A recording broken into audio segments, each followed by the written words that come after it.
Bonjour et bienvenue sur le tutoriel comment utiliser l'outil statistique sur les résultats des tests SAS. Nous allons démarrer ce tutoriel avec le fichier vierge et en fin de tutoriel je vous montrerai donc le fichier rempli avec les données 2014-2015.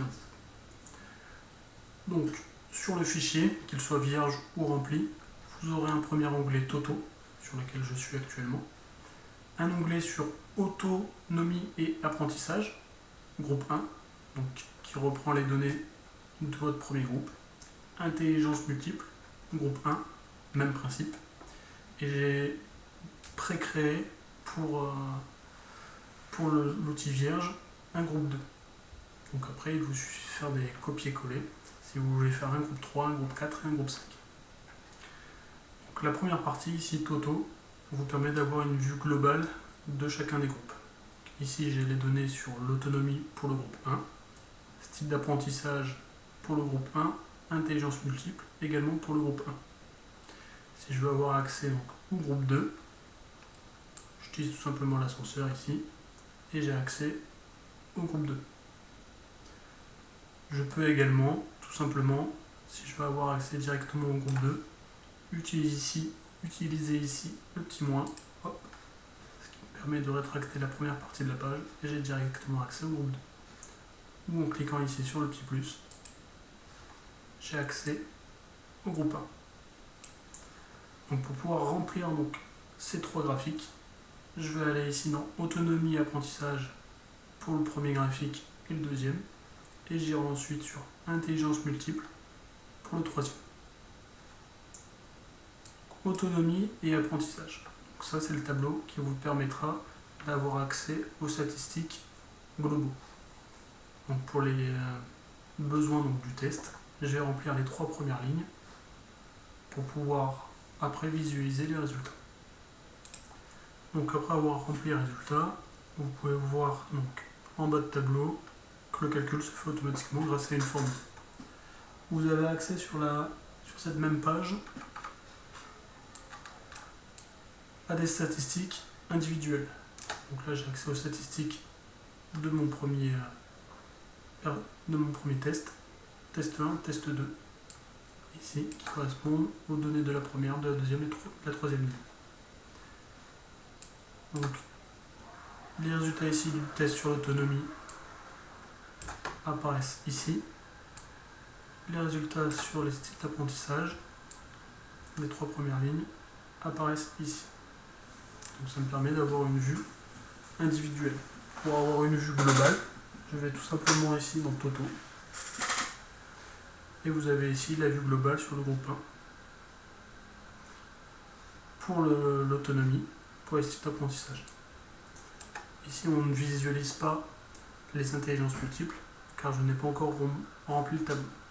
Pour ce faire, je vais tout simplement sur intelligence multiple, groupe 1, et je remplis les trois premières lignes.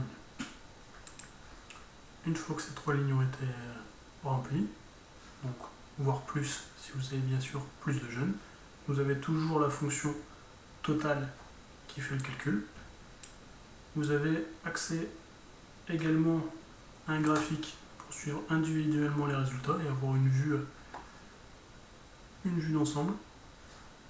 Et dans l'onglet Toto, vous avez également la possibilité de suivre au niveau du groupe les résultats.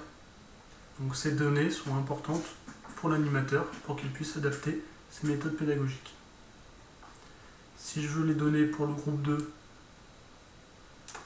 pour qu'elles apparaissent ici, je fais la même chose dans l'onglet Autonomie apprentissage groupe 2, Intelligence multiple groupe 2.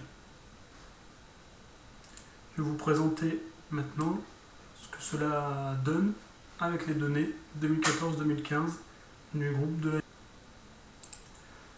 Donc, voici les données au global du groupe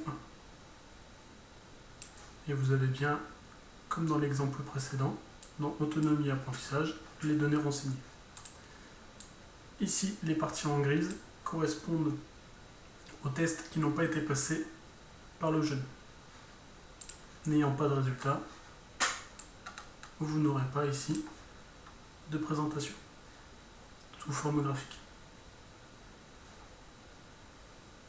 que ce soit de façon individuelle ou ici au global, il manquera donc les résultats des personnes concernées. Mais donc, le fait de pouvoir suivre de façon statistique le groupe permet de rapidement de pouvoir voir les tendances ici, par exemple, de l'autonomie en latence. On voit qu'au global, le groupe est plutôt autonome en latence. En revanche, sur les sites d'apprentissage, ils sont plutôt hétérogènes. Et on peut voir également ici que l'intelligence multiple interpersonnelle est prédominante sur ce groupe.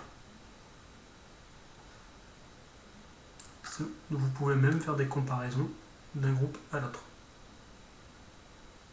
On peut se rendre compte ici